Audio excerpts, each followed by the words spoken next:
Hey SEOs and content marketers, say goodbye to crazy spreadsheet mashups and experience unprecedented connectivity between your SEO planning and reporting data. Introducing Audience Key, technology for keyword mapping, content brief automation, and rank tracking that form an SEO strategy system providing unparalleled feedback loops between planning, reporting, and optimization activities. Put your time and energy into strategy, not data upkeep. Visit audiencekey.com and apply for a free trial today. Digital marketers, this one's for you. I've got 30 seconds to tell you about Wix Studio, the web platform for agencies and enterprises. So here are a few things you can do in 30 seconds or less when you manage products on Wix Studio. Work in sync with your team on one canvas. Reuse templates, widgets, and sections across sites. Create a client kit for seamless handovers. And leverage best-in-class SEO defaults across all your Wix sites. Time's up. But the list keeps going. Step into Wix Studio to see more. Hey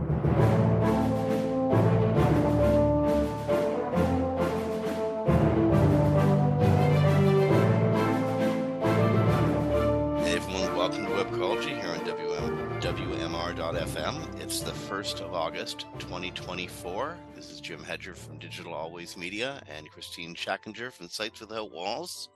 Hello, everybody. How you doing today, Kristine?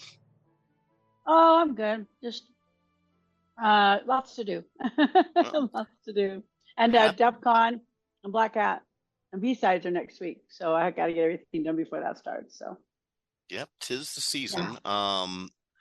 In the tech world, summer stops somewhere around the middle of August, and stuff starts to slowly and then very, very rapidly pick up again, leading towards Labor Day and towards really the last quarter of the year and Christmas, which is something we really should talk about.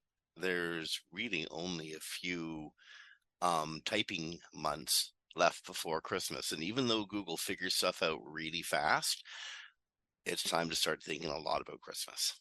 It really is. I mean, that's the Black Friday and Cyber Monday more specifically.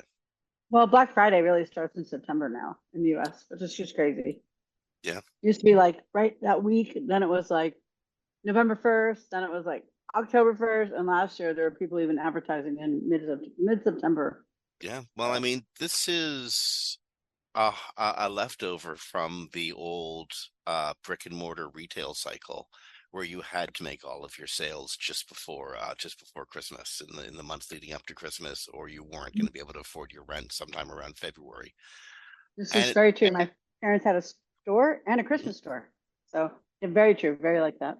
And it still sort of holds play today, given the incredible uptick in e-commerce towards the end of October. Then the moment American Thanksgiving ends, it's a sprint to the finish, to 2 weeks before Christmas, the last possible mailing date. We're talking about this now in the dead heat of August. I mean, it's not even the dog days of summer yet. They're coming in a few weeks, but this is the dead heat of August, the beginning of August, because time flies. Summer's almost over. And as we say every year in the middle of summer, summer's almost done. Get out and enjoy it. But before you do, get your stuff together. Start thinking about Christmas. It's coming. Yeah. Winter is coming. Maybe one more weekend before you start thinking about Christmas. Yeah, maybe. Okay, so one thing we do want to think about our sponsors, Audience Key and Wix Studio. Big love to both of them, and thank both very, very much for sponsoring the show. Kristine, I think it's I think it's safe to say that you and I, both being of a certain age, would be kind of like elders in our community, or in the SEO community. We're certainly elder members of the SEO community. No. I know I am. I'm not using any word like elder. It might surprise some of our listeners I mean, oldsters that we are. Elders have elders. And it was Frank Watson. Frank Watson, like seriously, one of the old, serious founders of SEO. One of the originals. It was his birthday last week, so happy birthday, Frank. Happy birthday, Frank. I first met Frank when he was buying everybody in a bar a drink. I didn't even know him, and they said, that guy paid for it. And I'm like, what? And it said, he's buying everybody's drinks. That was You old, know old what? school I back in am the day. so not even going to get into the stories about Frank and drinks and back in the No. day. But there's a lot of them, and they often involve Frank buying the drinks. You know, one story I will say: him and I, it was a SES New York, so it was wintertime. It was really cold, or just about to get cold, and I think that was probably in March. I think they did SES New York in March. And we were walking back from a bar. It was stupid o'clock in the morning. There was a homeless guy, and Frank literally gave him the coat off his back. I swear to God, Yeah, coat he's right a off really his good back. guy. Yeah, he's a really good guy. Okay, so jumping into, you know what, we have a lot of show to go through. Tons and tons. Big A love, lot. Frank. You are beloved in the SEO industry, and dude, you earned your legendary status. Core update isn't extremely far away, according to John Mueller. That core update that everyone's saying is just around the corner. Yes. So when John says it isn't extremely far away, does that mean it's further away than just around the corner, or the corner's bigger than we thought it was, or that's just John saying it'll happen any day now? I think any day now, because they did say someone else, I think it was Gary or somebody, said it would be around 2 to 3 weeks, about a week or so ago. Yeah. So yeah, and apparently there's going to be a bunch of changes on this one, so we'll see what happens. But they're not giving a lot of detail, of course. Although yesterday, in one of the groups, someone said that they knew somebody on the search team and that they were going to drop it today, and that also got deleted real quickly. Yeah, well, lots of insider information from inside of Google happens in the groups in 2024, right? I mean, you know how that Exactly. goes. Lots of But insider information gets but released. he did sound like he, might have a friend who told him, but he probably shouldn't have put that online. But anyway, so everyone was a buzz yesterday that it was going to happen today, but so far today I have not seen anything happen. So it still isn't extremely far away.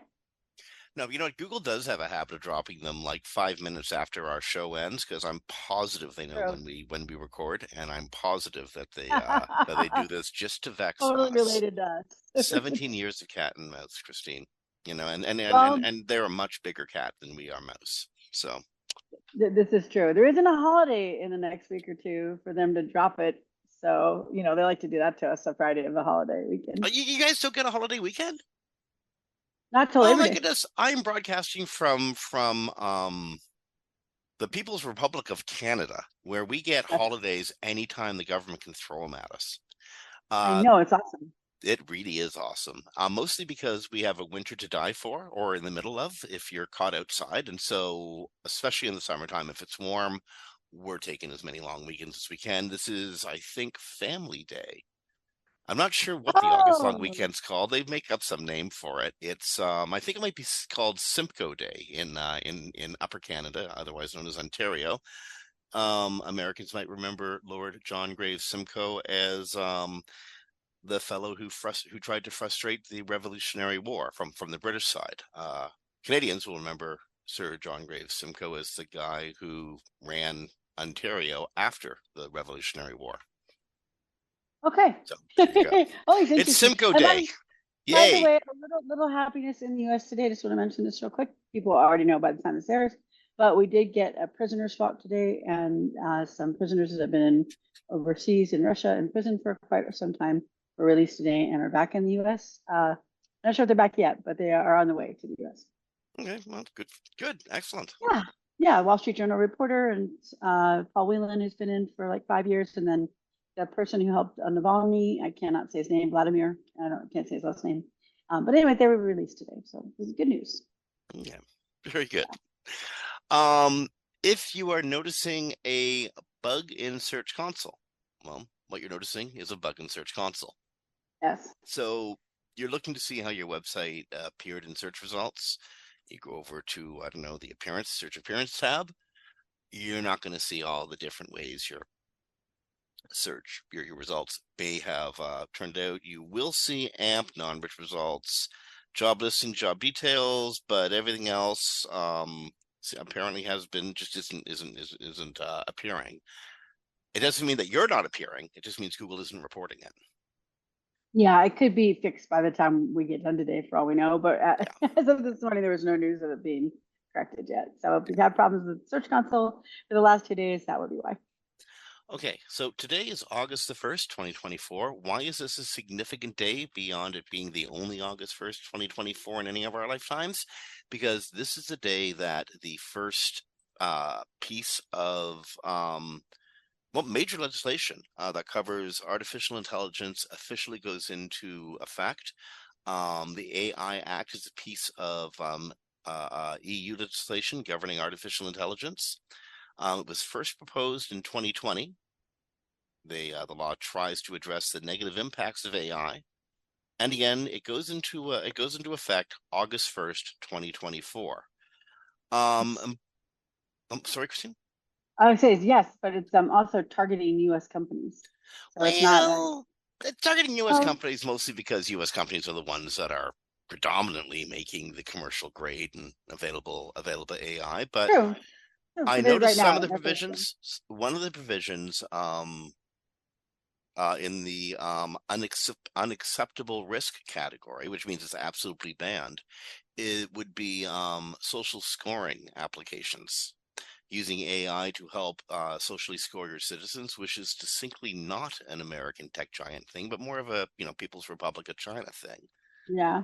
So I think this is they're looking at the uses of AI internationally and how AI might be used, and they separate into 5 different risk categories. The first being unacceptable, which means it's just banned outright. Second being high, third being general purpose, fourth being limited risk, fifth being minimal risk. And there's different criteria and penalties depending on the risk level. Now, to give listeners a gauge of what risk level might be, limited risk, which means that there's certainly a risk that could impede people's rights under law, but might not. Image manipulation, including the creation of deepfakes. So that isn't unacceptable high risk or high risk. That's considered limited risk. So just to gauge where, if you're talking about things that manipulate people's finance or try to manipulate large groups of people, that would be considered high risk. General purpose, making lists and making and publishing stuff is general purpose. Yeah, ChatGPT, Google search, and Bing search, that kind of thing. Now, if you breach the rules, and it's not hard to breach the rules, ask Elon Musk. He was making deepfakes is one thing. Publishing them as news is quite another. If you breach the rules, the EU AI Act, say that 4 times fast, you could be fined between 35 million euros, which is 45 million American, or 7% of a company's global annual revenues, whichever is higher. That can hurt. That can hurt, indeed. Yeah. So again, the size of the penalties depends on the infringement, the size of the company fined, and what the infringement was. So there you go. AI Act comes into effect as of today. Yep. It does. It took 4 years to get here, but they are here. So we will see how it goes because, like you said, the companies mostly responsible for this are, the Google, the big FANG companies here in the United States, like Google, Microsoft, and of course OpenAI and some of the others. You might remember, though, Google, Microsoft, Yahoo, and many of the other large companies use the EU and EU financial regulations to, shall we say, skirt paying taxes in America? Skirt's a good word. How about avoid? How about just get away with not paying taxes in America? So that does give the EU a certain amount of heft over their behavior. A certain amount of a leeway over their behaviors. You want to be registered in Ireland? Okay, you're Irish. Top of the morning to you. And the one thing that is exempt are the open source generative AI models, which could be why Meta's been pushing that pretty hard. But to qualify for that exemption from the rules, this is from CNBC, open source providers must make their parameters, including weights, model architecture, and model usage publicly available and enable access, usage, modification, and distribution of the model. Open source models that pose systemic risks will not account for the exemption. So there's a small loophole in there. We'll see how big our companies try to make it. What I was going to say, this small loophole, I imagine, will be the size of a Mack truck by the time lawyers are done with it. Pretty much. All of the stuff was written by generative AI. I swear to goodness, even the programs that made it happen. Yeah, that's how it worked. Really. There's a push to have a AI bill in America. Yes. There's a number of bills that are buzzing around Congress right now, but OpenAI is actively lobbying for many of them. That's interesting. Why would OpenAI lobby government for bills that essentially will restrict its actions or their actions in the future? Sam Altman has finally realized he's not going to escape regulation and regulatory oversight. So you want to, if someone's going to make the rules, you want to be part of the group that's helping to make them, as opposed to standing on the outside. Yeah, you know what? I think Altman understood all the way along. Altman seems to have been, I don't know if he's been acting honorably with Congress, but he's been communicating with them, where I think others have been trying to avoid looking, opening the hood or showing any transparency. I think he's known this was coming, and this has been anticipated. But not so honorably, because he would go to Congress and say one thing, and then in other countries be doing other things that he wouldn't do. So he's not been honorable, but I do think he just realizes at this point, especially because Goldman Sachs, I think it was, or one of the big firms, gave them like a 12-month limited life expectancy if they didn't find a way to really make revenue. So I think they need to work with regulators so they don't have major issues getting anything to the market. Okay, well, one way you might screw yourself up is, public perception's everything. And when you steal someone's identity, that'll mess you up. That'll give you a bad rep. OpenAI, advertently, is advertently the opposite of inadvertently? Like quite advertently. I do not believe so. Well, quite purposefully. How's this?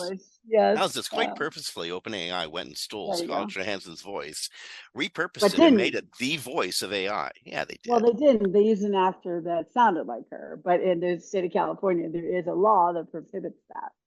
So he would have lost in court. So he got rid of her voice. The voice guy was removed. So ChatGPT's voice, a hyper-realistic voice. I mean, maybe it's like the computer voice on Star Trek, or maybe it's like the voice that announces, I don't know, your nearest subway stop on your favorite transit system. But OpenAI's voice is going to be launching pretty much any time now. I think TechCrunch just published a article saying OpenAI's advanced voice mode is there, but they haven't had a chance to review it yet. But they will real soon. Yeah, and on the other side with OpenAI, they weren't releasing it at first because of safety concerns, but they have 100 external red teamers. Those are the people who test, try to hack your system, but you're paying them to do that. They're not like, hackers in the basement somewhere, who speak 45 different languages. Report on these safety efforts will be coming in the next few weeks. I still have deep problems with this. It's going to be emotive. It's going to respond after listening to you. And if you read the critiques of that, there are so many different ways that people around the world communicate, and also very concerning for younger people or people that may be easily attached to things, could develop like a feeling of connection to the AI voice. So there's just a lot of issues with this. So I do think it's unfortunate they're going to release it, but we'll see what happens. They're only going to have, I believe it's 4 voices to start. Yeah, Jupiter, Breeze, Cove, and Ember. So I'm sorry, Juniper, Breeze, Cove, and Ember. So strippers. Pretty much. Oh, I do live in Vegas. This would be pretty common stripper name. Yeah. I didn't make the show notes, Kristine. That's what's written here. That's in the TechCrunch article. Well, no. The stripper's line is all mine, but Juniper, Breeze, Cove, and Ember are the names that advanced voice mode according to ChatGPT. It is. This will be hyper realistic. The people originally that will get it are in an alpha group, and they will be monitoring how people use it. So just be aware if you're in the alpha group, you'll be monitored by OpenAI very closely. So you may want to be careful what you're saying into it to get it to talk to you. But anyway, I still have, like I said, issues with this. I think it causes a whole lot of problems, but we'll see Well, what happens. I don't really see the benefit of it, but we'll see.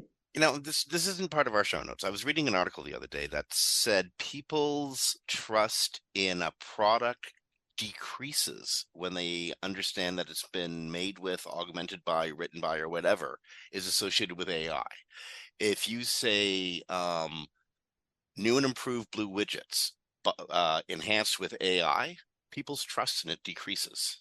Makes sense. So there was an old saying back in the 80s and 90s. You know what Ronald Reagan was great for? Punk rock. What? Punk rock. You get a hyper conservative administration, you get really good punk rock. And so I sort of see the same thing happening here as AI sort of takes over as a social part of our lives. My first thought is, I mean, media literacy, computer literacy, you've got to understand that this is a computer simulation of a human, not a real human. But people aren't going to be able to understand it's a computer simulation. It's going to be hyper realistic. I mean, like for all you know, it'll be a voice like ours.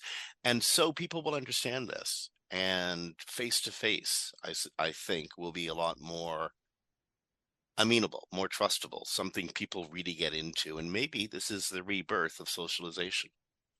We'll see. Yeah, I'm an optimist by nature, you see. I'm an optimist by nature, but I'm a realist. Both. I'm an That's idealist. 2024. How can you be an idealist, a realist, and an optimist all at the same time without going crazy? I'm Gen X. Of course I can be all three. Yeah. That's how we were brought up.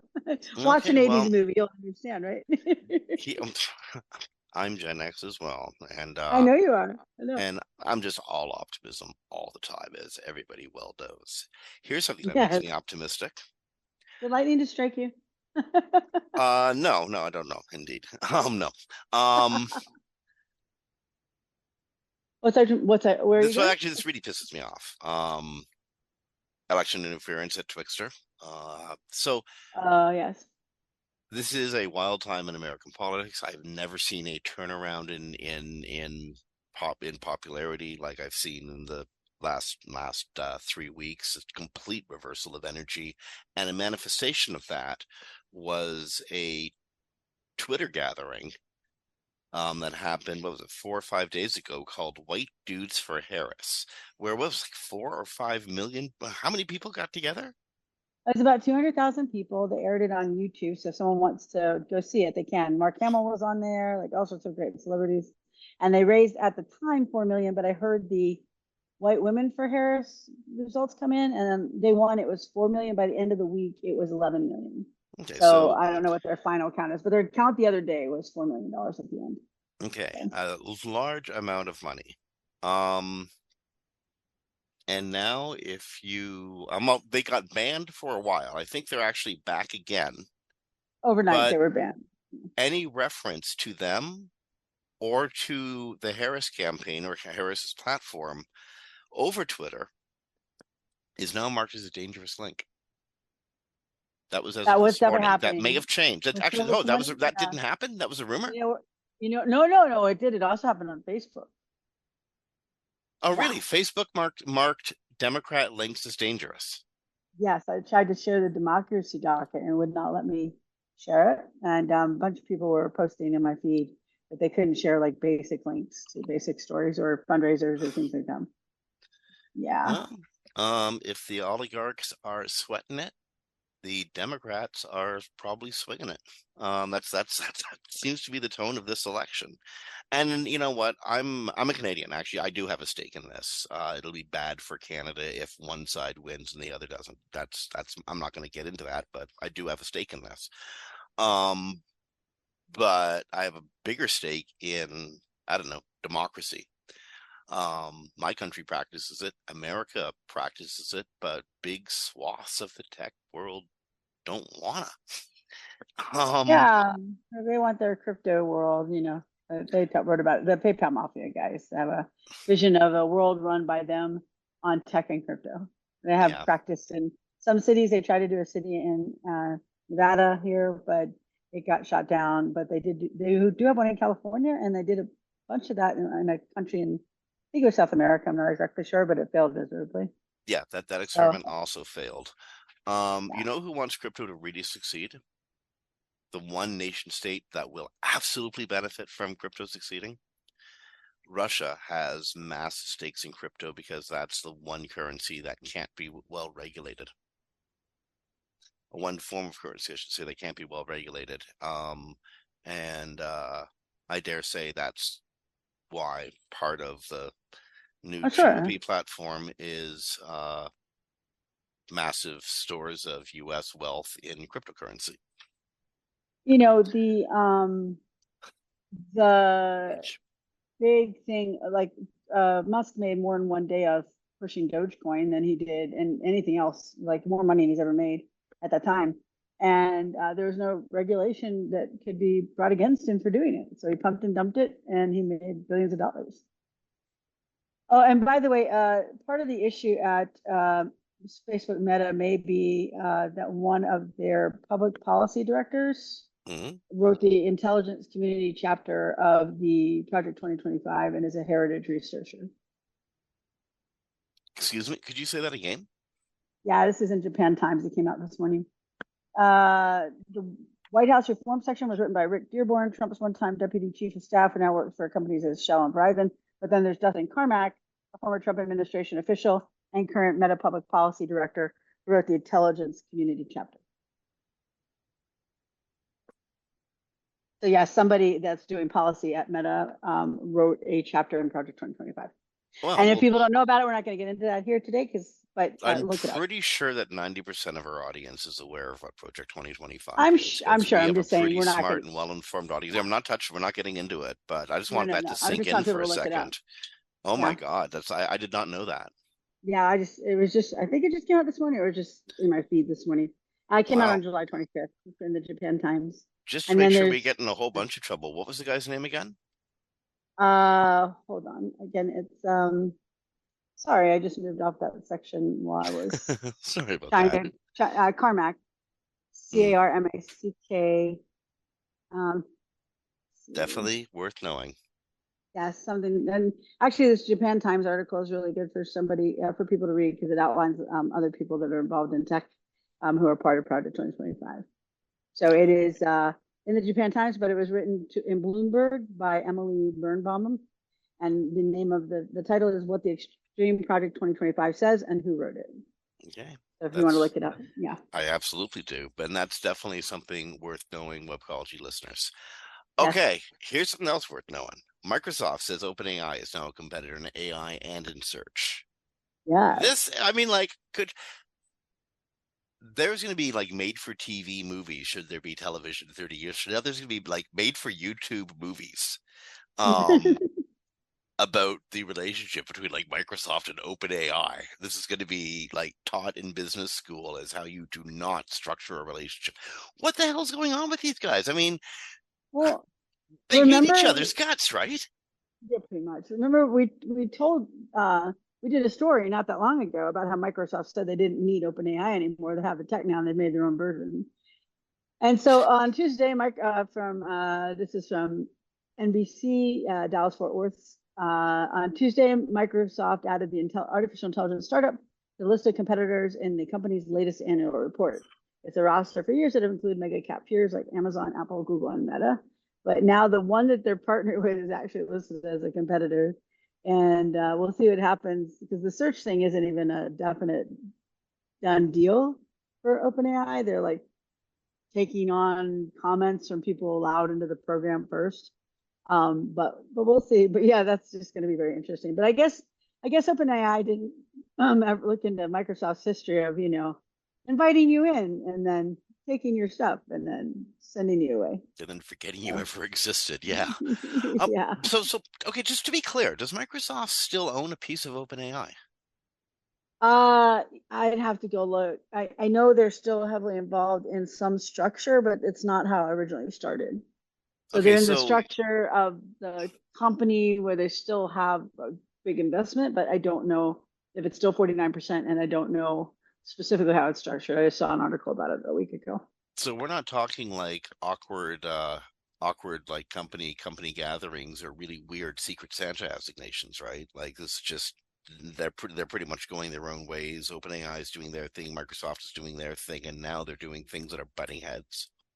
Well, Microsoft and OpenAI still have partnerships, like they talked about, having to put in like a nuclear power plant to power uh, what am I trying to say? Where you host all Oh, the servers, to data power centers. the to provide the energy it takes to do Yes, OpenAI at that for scale. doing and to create their own AI data centers. So it's hard to know. Microsoft doesn't really need OpenAI now. They have the tech; they don't really need them. But OpenAI does still need Microsoft.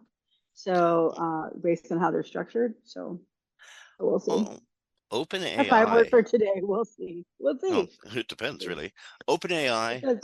Microsoft, search entities. Again, search. One thing AI and search entities have in common is they need information. They need to hoover information to learn stuff to train on, or just to have in their index to refer people to. Um, Reddit is really mad at everyone except Google because everyone hoovered Reddit without paying for it. Now, that's kind of been the way the web's worked forever. Well, and remind people, they didn't put a block in the robots text that said "Don't Hoover us." So they said they might, but they could have stopped Google or Bing from doing that before they did all the AI stuff. And now with the AI stuff, you can't really block Google unless you block Google completely in the robots text. Mm-hmm. But they're funneling it to Google now in a fire hose because there's Yeah. no robots text statement that says Google can't crawl this. I mean, only Google has access to this Yeah, site, so so they're doing it at different levels. everyone's blocked in the robots text. Nobody Yes. can get in, so No. there's Yeah. a Yeah. fire hose that goes to Google. Yes. Everybody's blocked. Every single thing that crawls the web and respects the robots text is blocked. I've Um, never seen that actually be purposeful. Now here's the thing. That's very much like putting the closing the barn door after the horse ran away, except there's more horses every day. More horses coming along Sure. every day. Of course. Yeah. So Steve Huffman, the CEO of Reddit, is offering access as long as you pay. This is worrying to the web. This is worrying to the open web because it harkens back to the days of AOL, where we have like closed walled gardens of content, and there's certain content that some people have and content that others people. You know what I mean? So the web is supposed to be an open, free space, and at the same time, AI hoovers, regurgitates, and repurposes content, and maybe Reddit has a obligation to maybe Reddit has To an obligation to its users to not have the content to protect their content from AI from being repurposed and regurgitated and sent out again. I mean, all the really worst stuff that AI overviews in Google put out was all from Reddit. So I don't know that they're missing out on anything, but not being able to train on Reddit. Glue on your pizza, drinking your urine for kidney stones, all that good stuff was all from Reddit. So people actually identified the posts they came from. So I don't know. Yeah, I mean, I don't know if this is a winning game for Reddit. Like, because now they're public, they have to make money. So I guess I see this as a way to make money. But at the same time, long term, I don't know. I don't know if anyone's going to care about training on Reddit after they trained on Reddit. Although I know they need more and more data because they're going to run out by, I think it's 2028 of things to train on. But I just don't know that. I don't know. I know Microsoft right now said no. They don't care. They're not paying. Well, so you can only it's from what I understand, you can only get your instructions to use glue on pizza at Google. You won't be able to get your instructions to use glue on pizza over at Microsoft or other search engines or other generative AI engines Unless because they can't get to Reddit where it tells you to use glue on your pizza. exactly, except I got that it. I once it's understand. published and they can scrape the search results, and they've done that in the past.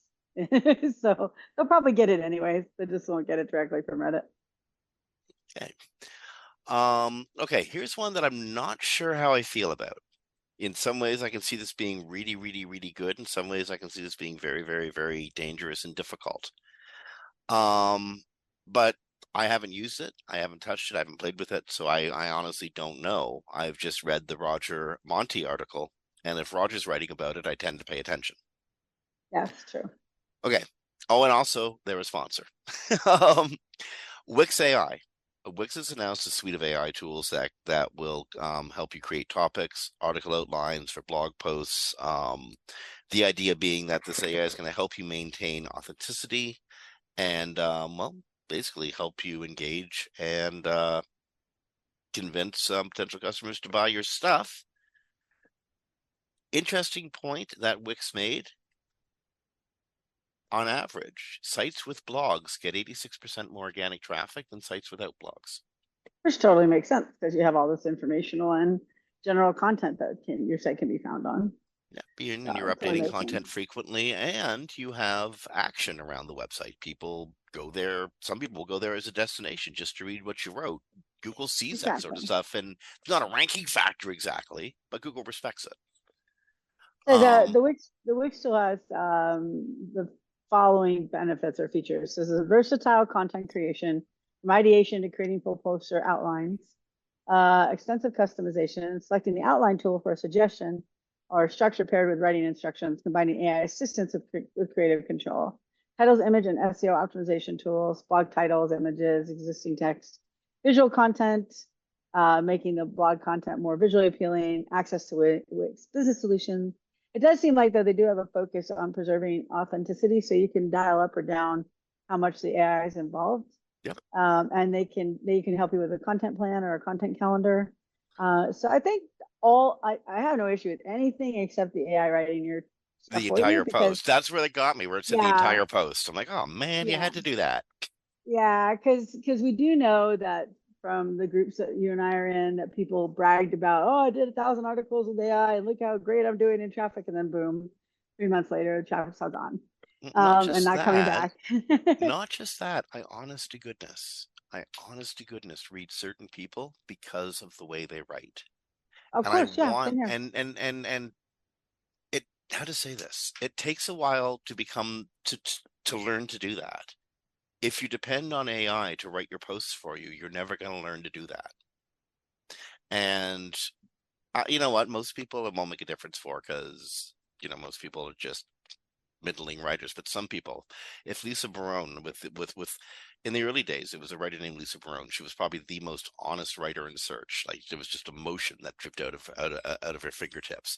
And she worked for Bruce Clay, and Bruce pushed her hard. She had to produce article after article after article after article, several a day.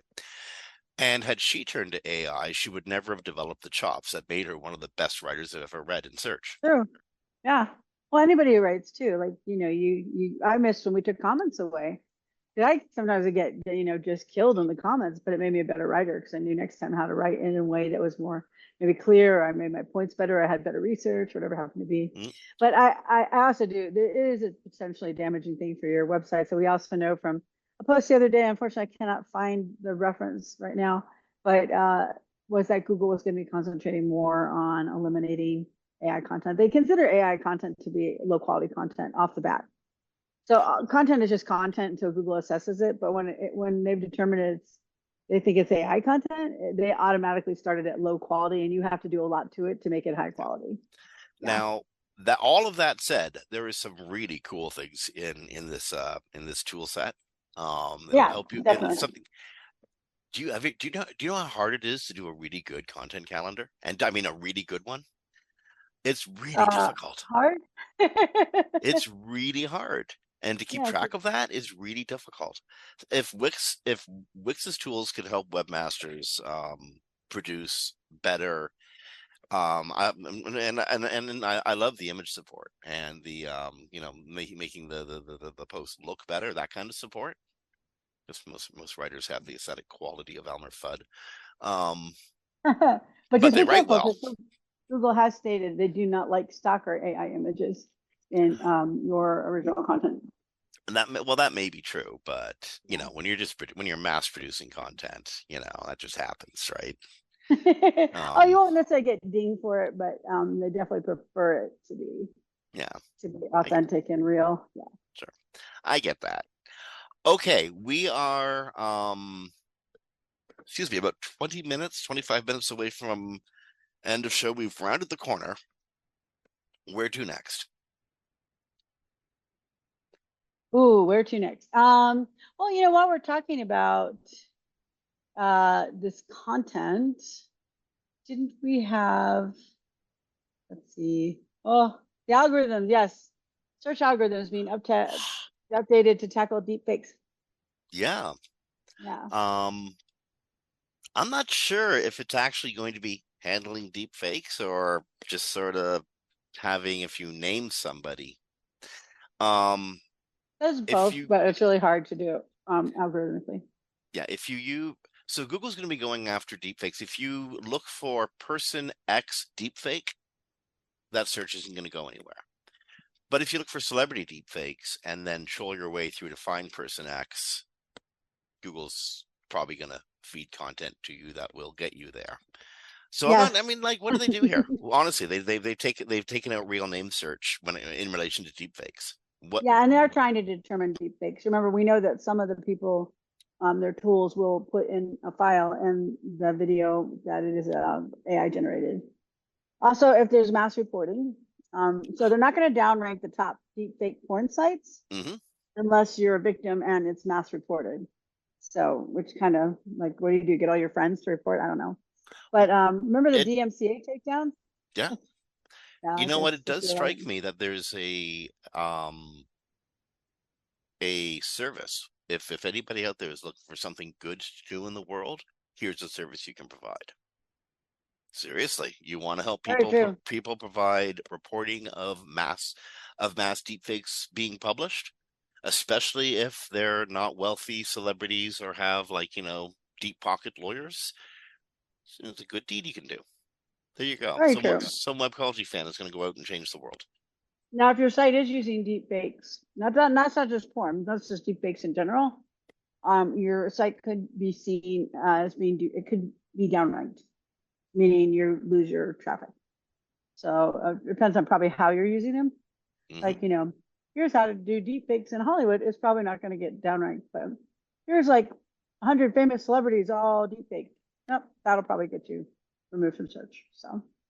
No, but say Jim Boykin does one of his joke album covers where he puts himself in with Kiss or the Beatles. I don't think he's going to get in trouble for that. No, definitely not. If you're making deep fake porn, well, actually, there's a new law that's going through Congress that will, even if you're just creating it without publishing it, this law might cover you. AOC is. I think she has bipartisan sponsorship. I'm not sure who the GOP sponsor is, but it's weaving its way through Congress. It's in the House right now, and it covers even the creation of, regardless of publishing. We'll see where that goes under the First Amendment, and the courts. But it sounds like a powerful challenge to deepfakes. Except if you're a deepfake porn site that's authentic, then Google's fine. I don't know how they're going to tell the difference. But. Okay, so they're just taking this. You just can't name someone person X deepfake. That's what the story's about, right? Yeah, pretty much. Google, you can do better than that. Speaking of doing better than that, Google's gold medal. Google wins the gold medal for worst Olympic ad was one of the articles this week. Did you see the ad? I did not. No, no. I have not seen the whole thing. I just saw clips of it. But basically, a little girl is running and says she loves Team USA, Cindy McLaughlin Lebron, I believe is how you say her name. Mm-hmm. And her dad fires up an AI chatbot. And a little tone deaf there, Google. Like, let's not teach our child to like emote like their feelings to their, favorite track star when you want to be a track star. Let's just have the AI bot do it. So they got hit pretty hard for being tone deaf and for putting out a bad ad. Also because it's encouraging children to use something artificial instead of developing their own. Actual real relationships and stuff. Exactly. I saw an That, ad for a product called Friend that does the exact same thing. It's your enemy. little chat bot Oh, buddy that hangs around your neck. it's Oh, that bizarre. made me so sad to see that. I don't even understand it. The commercial I saw for it, if you people haven't seen this, it's a necklace around your neck and it's with you all the time. But it was enemy. It wasn't called friend. It was called enemy. Oh, I like that one. That's what And just so it's insults you all day long and motivates you by kicking your ass. no, Oh, no, it okay. told you to do really bad things, but it's the same company and they got $1.8 million and they've spent $1 million on the domain name. Oh, that's hilarious. Oh my God. So yeah, so it's like I forgot what the situation was, but basically you should burn down his house. Like stuff like that. I thought it was a joke. But Okay, that's the one that I want. I don't want the Fred one, which is just meaningless affirmations. You can do it. I honestly, of course, I can do it. I'm going to burn down the guy's house. Jeez, yeah, if I'm willing yeah. to do that, what am I? What do you think? What else do you think I might do? Can you imagine the first time someone who's not mentally capable of discerning reality goes and burns down someone's house with the suggestion of this thing? Like, oh no, it was really bad. If anyone wants to see it, you just have to Google, I think probably enemy AI or friend AI or something like that. It was really bad. But the Google one, the Google response to the Google ad was, we believe that AI can be a great tool for enhancing human creativity, but can never replace it. Our goal is to create an authentic story celebrating Team USA. So there you go. We're not sorry. Sorry, not sorry.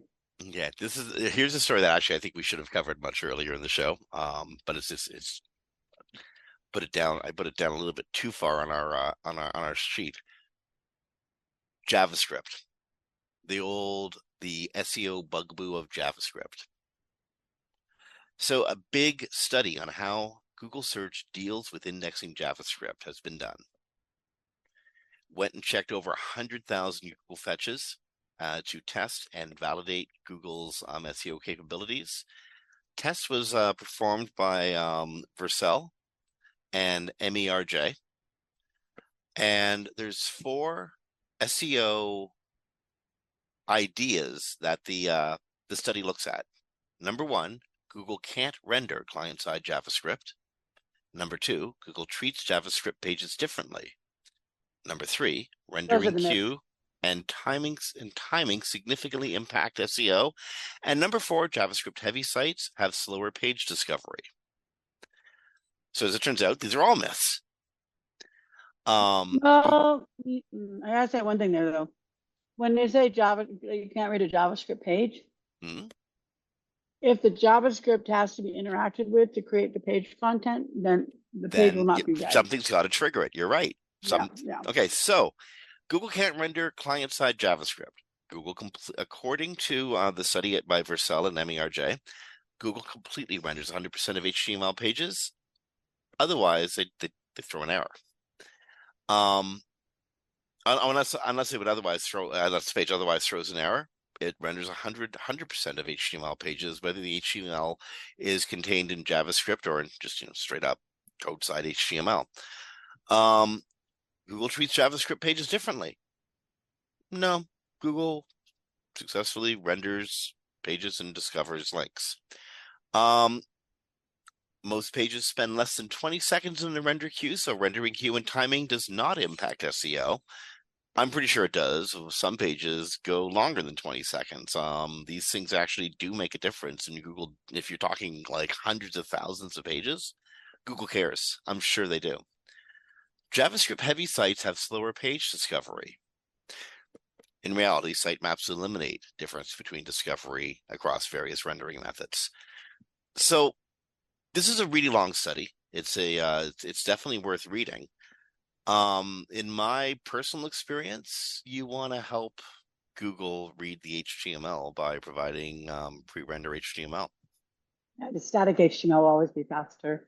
And also, there are studies by Bartos's group, Onely, and their partners that show that if you test this differently, some of these things are actually issues. So I would like to see their response to this, which I'm sure they'll put out at some point. And even in the recommendations, there are things that it depends. for all the things they listed were not a problem. There's a lot of it depends in there as well.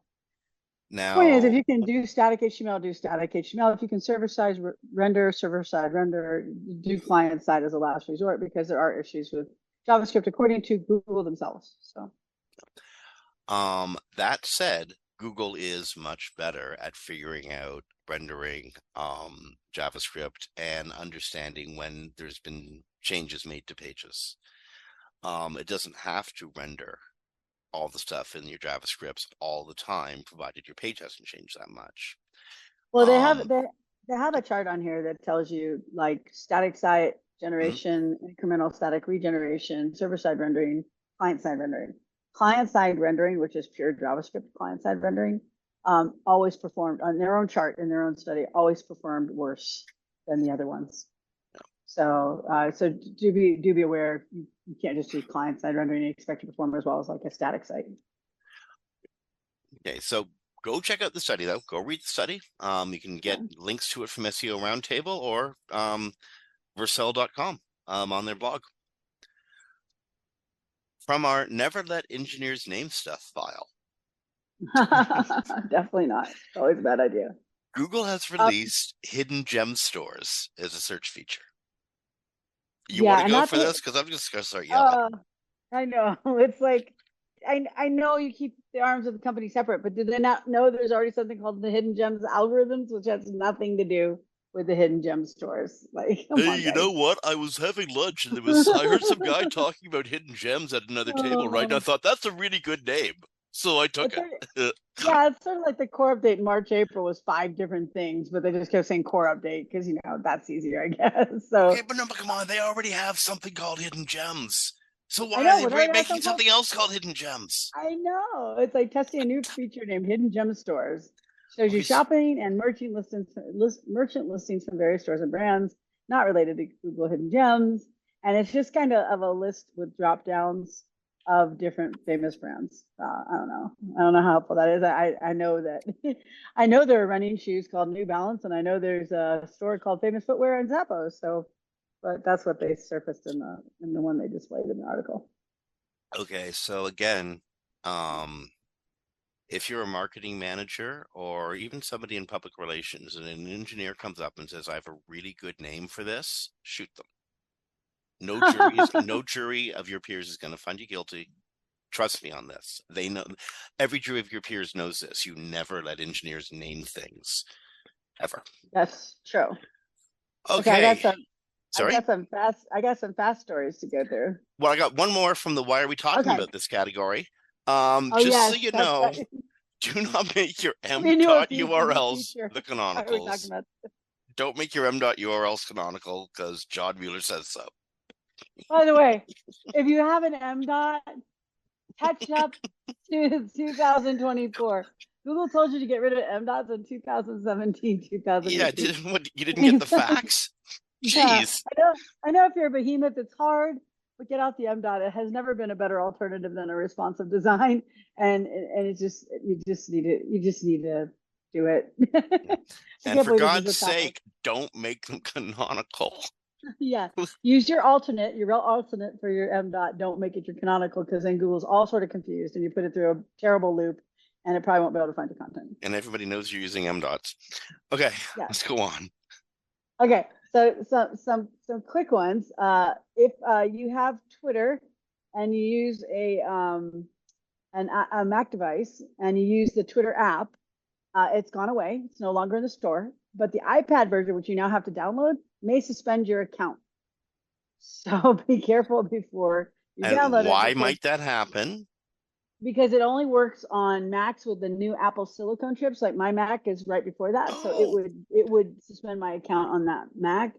So you have to use it via the web browser, which is what I use it anyways. I hate the app, to be honest. I understood it was doing that because nobody had gotten around to changing the old branding. It was still using old Twitter branding. That's true too. They're using Twitter instead of X, yes. But the main issue is the chip doesn't work with the new app, so it winds up suspending your account. So just do yourself a favor, if you're on a Mac, like with me, not on the new M1 chips or the I think they're at M3 now or something, just use the browser. Don't use the app. Don't use the iOS app. So, and then see. We've got Microsoft is adding generative AI search to Bing, like Google has. We talked about that last week, about how they're going to be side by side with 10 blue links and stuff. Oh yeah, we did. Okay, yeah, it was a story this week too. So well, the thing is, they're adding it. It's actually happening, but they were testing the layout last week. They're expanding the test to everybody. So people using Bing, you're going to start seeing this. If you react well to it, this may be your new SERP layout for a while.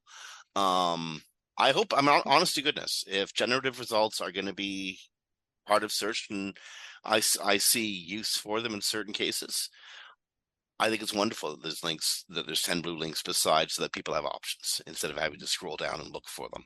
Yeah, Bing's layout is definitely better for organic sites. So that's a good thing. Yeah. Also, Google Discover has been promoting AI overviews in search. So if you're using Google Discover and you see a little button that says AI overview, those are now being integrated into Google Discover. I can't handle them on a desktop. On a mobile phone, they're so much worse because they're so big. So I just skip past them. I don't open them ever because you can't close them. Once you open them, you can't close them. That would be really helpful. So, well, here's an example of how they're using them. What do you know about fencing? I don't know a lot about fencing, except that you use swords and you stab people. God. But apparently you don't actually stab people. Fencing isn't nearly as much fun as it looks. If you have AI overview, or if this is a place where AI overviews can actually be really useful, you can tell you everything there is to know about fencing really fast. And you don't got to go looking for that information. Not like you really cared. You're just watching some event you watch once every 4 years. There, I can see that being quite useful. See, here's my brain though. This is my brain says it is not right all the time.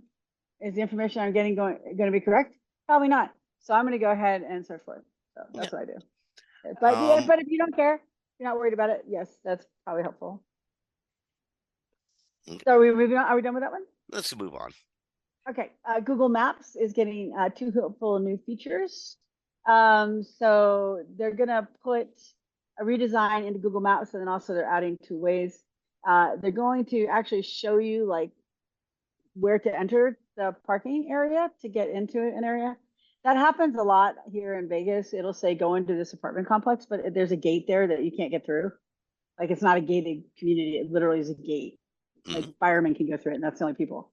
So, so they're going to actually show you where the entrance is, and they're also going to highlight the buildings better, and they're going to show you parking spots. So those are pretty cool. I think those would be helpful. Yep. At the same time, there's it's giving drivers more reporting features, allowing people to report incidents, road closures, construction, speed cameras, and police presences with a new user interface. Yes, it seems like it's going more toward Waze. I do not like Google Maps. I use Waze. And Waze has that. It'll say to you, there's this car on the side of the road, and you pass it, and it goes, is it still there? And you're supposed to click the button, but you're not supposed to use it while you're driving, so I'm not sure how that works. But anyway, yeah, you're supposed to click the button and say it's still there. You're supposed to use it while you're driving. You're just, it's like when you go to a bar and they tell you not to drive after drinking while serving you a drink. Exactly. It's just like that. It's the same thing. So those would be good. I think it'll make Google Maps more like Waze, and Waze is super functional. I love Waze, so I use it all the time. Okay. And then Google is testing site link pill formats on desktop search. So those little words we get underneath our search listing, Jim. The little tiny ones. So instead of like looking like a link, it'll look like a bubble. Yes, it's a bubble, bubblicious. No, I was going to say, does that attract more mouse clicks? Is that a better mouse trap? I don't know. I don't think it probably will, but they're testing it, so we'll see. If it sticks around, I guess it did, and if it doesn't, then it didn't. I'm of the school of thought that says you need to tell users what to do, and a little blue underline tells them graphically what to do. Yes, I am very big on that. And when you see heat maps of the difference, the traditional link is actually really powerful and more powerful than most other design options. So where do you want to go next on here? We got a few more short stories. Okay, I like Google Knowledge Panel testing video from section. I really, really, really like this because again, this allows you to expand the number of places you can market your business using video, and Google will bring these into your businesses or your knowledge panel. So places like video from Instagram or TikTok used to be that video that Google was only pulling from YouTube.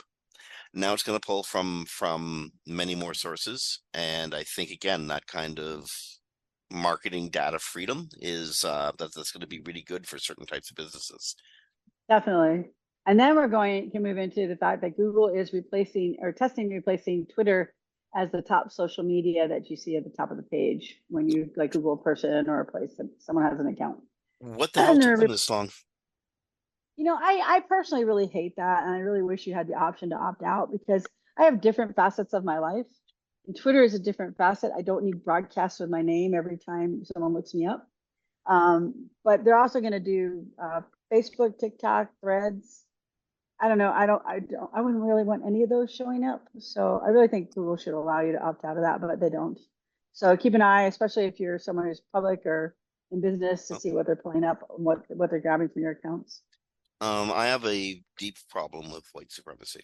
I have just a I can't tell you how angry white supremacy makes me. And Twitter Yes. is I'm sorry, TwiXter is a white supremacist platform. I can't believe Google still features content from them. So yeah, that's It could be why. It could be why, because I'm sure that stuff's getting surfaced.